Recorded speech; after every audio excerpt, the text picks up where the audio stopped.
প্রিয় ভিউয়ার্স, দেবাশিস ইংলিশে আপনাদেরকে স্বাগত। আজকের ইনভার্সনের উপরে ক্লাস নিব, তবে ক্লাসটি সম্পূর্ণ টেকনিকের উপরে।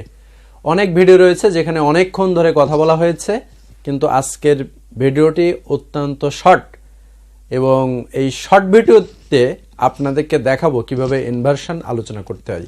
তো প্রিয় ভিউয়ার্স, আমরা ক্লাসটি শুরু করি। আর শুরু করার আগে সেই একই অনুরোধ, চ্যানেলটি অবশ্যই সাবস্ক্রাইব করবেন এবং পাশে থাকা যে বেল আইকনটি আছে প্রেস করবেন, যেন নিত্য নতুন ভিডিও আপনাদের কাছে সর্বপ্রথম পৌঁছে যায়। তো প্রিয় ভিউয়ার্স, ইনভার্সন বিষয়টি কি? সেন্টেন্সটি এলোমেলো করে দেয়, উল্টে দেয়, আবার জোর প্রদান করে, আবার ভাব প্রকাশ করে, অর্থাৎ ভাবের গভীরতা রয়েছে। আমরা যে স্বাভাবিক যে কথাবার্তা বলি এগুলোই কখনোই ইনভার্সন নয়। ইনভার্সন হতে হলে সেন্টেন্সের মধ্যে একটি ভাব থাকতে হবে। তো চলুন আমরা দেখে আসি। যেমন I never go to their, আমি কখনো সেখানে যাই না। Never do I go to their, তার মানে আমি কি কখনোই সেখানে যাই। তো ভিউয়ার্স, এখানে যে কখনোই শব্দটি এসেছে, সাবজেক্টের আগে অক্সিলারি ভার্ব বসেছে। তো ইনভার্সনের আমাদের কিছু স্ট্রাকচার রয়েছে, দুইটা স্ট্রাকচার, সেটা নিয়ে একটু আলোচনা করি। প্রথম হচ্ছে মেন ভার্ব, সাবজেক্ট, অবজেক্ট, আবার এক্সটেনশন থাকতে পারে। মেন ভার্বের আগে কোনো অ্যাডভার্ব থাকতে পারে, অ্যাডজেক্টিভ থাকতে পারে। তারপরে এখানে কিছু মিছু থাকবে, adverb, subject, main verb, auxiliary verb, তারপরে যা আছে তাই।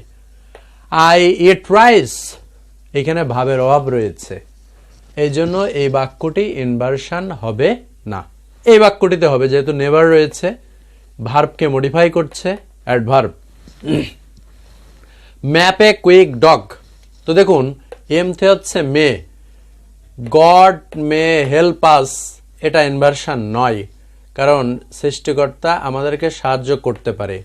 মে গড হেল্প আস, সৃষ্টিকর্তাই অর্থাৎ জোর প্রদান করেছে, এই জন্য দেখুন এই সাবজেক্টের আগে এখানে ভার্ব বসে গেছে, তাহলে এটা ইনভার্সন হয়েছে। তারপরে দেখুন অ্যাডভার্ব নেগেটিভ, পৃথিবীতে কিছু নেগেটিভ অ্যাডভার্ব রয়েছে, যেমন হার্ডলি, স্কার্টসলি, নো সোনার। তো দেখুন hardly had he gone there when he got it. তো লক্ষ্য করুন,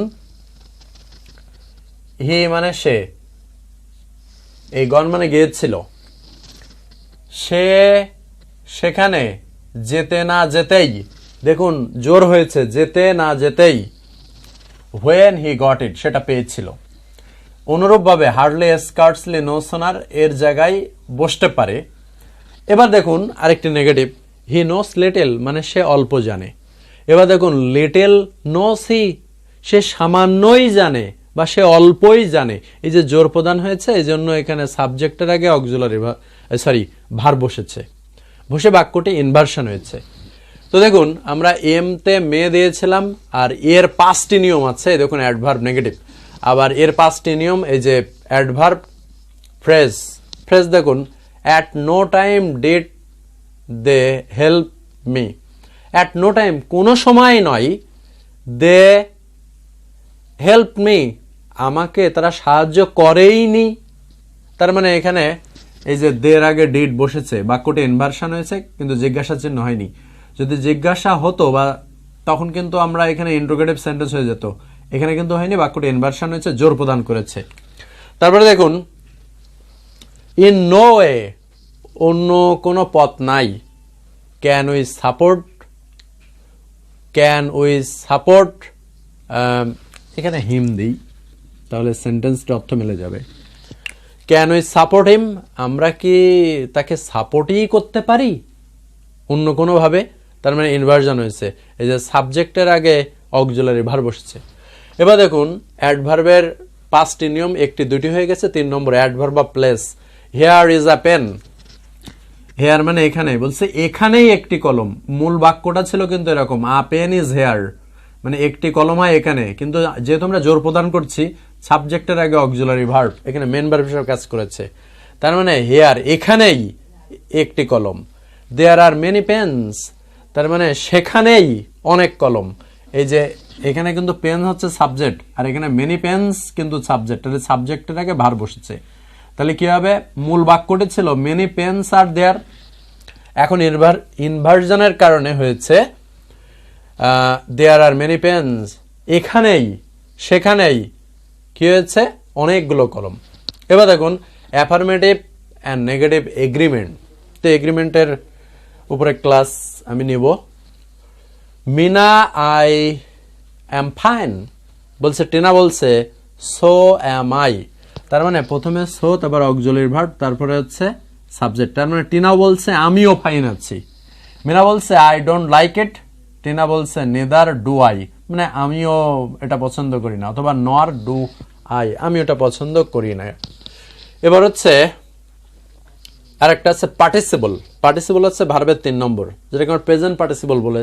এখানে হচ্ছে পাস্ট, আমরা পার্টিসিপল হিসেবে কাজ করছি পাস্ট পার্টিসিপল। যেমন গন আর দ্য ডেজ, দিনগুলো চলেই গেছে। When we all should sit before TV, যখন আমরা টেলিভিশনের সামনে আমরা একসময় বসেই থাকতাম, সেই দিনগুলো এখন চলে গেছে। তো দেখুন এই যে ডেজ, এই ডেজের আগে কি বসেছে, আর বসেছে, তার আগে পার্টিসিপল বসেছে, তার মানে এটা দিনগুলি চলেই গেছে, দিনগুলি চলেই গেছে, তার মানে এখানে জোর প্রদান করেছে, এই জন্য এটা আমাদের কি হয়ে গেছে, ইনভার্জন হয়েছে। এবার কন্ডিশনাল, তো কন্ডিশনালে মোস্ট ইম্পর্টেন্ট বিষয়, কন্ডিশনালটা একটু আলোচনা করি। ফার্স্ট কন্ডিশন, যেমন if he speaks in English they will offer a job, তার মানে তারা যদি সরি কোশ্চেনটা মনে আমি মিস করে ফেলেছি, কোশ্চেনটা একটু বুঝিয়ে দিই। ডু আই রিড আ বুক, মানে আমি কি একটি বই পড়ি, তার মানে বাক্যটা খুব জোর হয়নি। এখানে যদি বলে হোয়াই ডু আই রিড বুক, কেন এই বই পড়ি, হ্যাঁ কেন, তাহলে সাবজেক্টের আগে অক্সিলারি ভার্ব, তখন শেষে কিন্তু এখানে জিজ্ঞাসা চিহ্ন, তার মানে যদি কোশ্চেন হয়ে যায় তাও সেটা ইনভার্সন হয়ে যায়।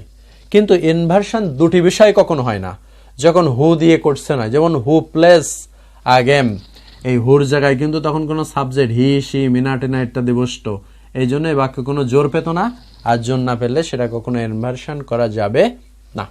একটা জিনিস খেয়াল করি, ডু ইউ নো, তুমি কি জানো, হু অ্যাম আই, আমি হয় কে, তার মানে এই বাক্যটা কিন্তু ইনভার্সন কখনো হবে না, সাবঅর্ডিনেট ক্লজ।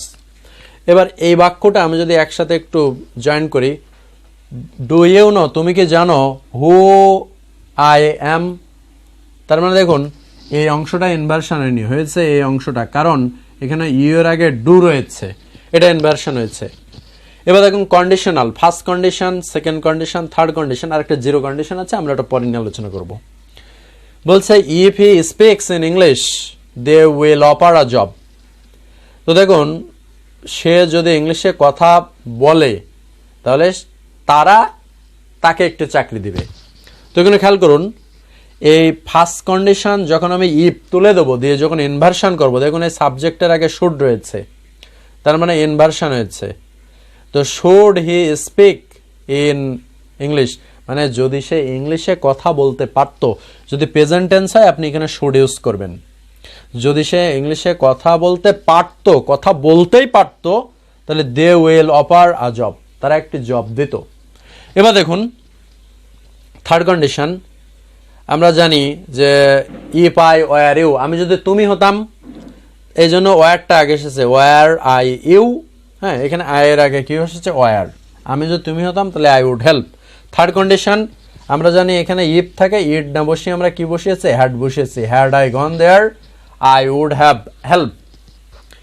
এবার direct speech, do you know, তুমি কি জানো, সেড অথবা আস্কড মিনা, তো মিনার আগে ভার্ব বসেছে, তাহলে সাবজেক্টের আগে যদি ভার্ব বসে যায়, এই রিপোর্টেড ভার্বটি কিন্তু পরে বসেছে, আর রিপোর্টেড স্পেসটা আগে বসেছে, হ্যাঁ এই কারণে এই অংশটি কিন্তু ইনভার্সন তৈরি হয়েছে।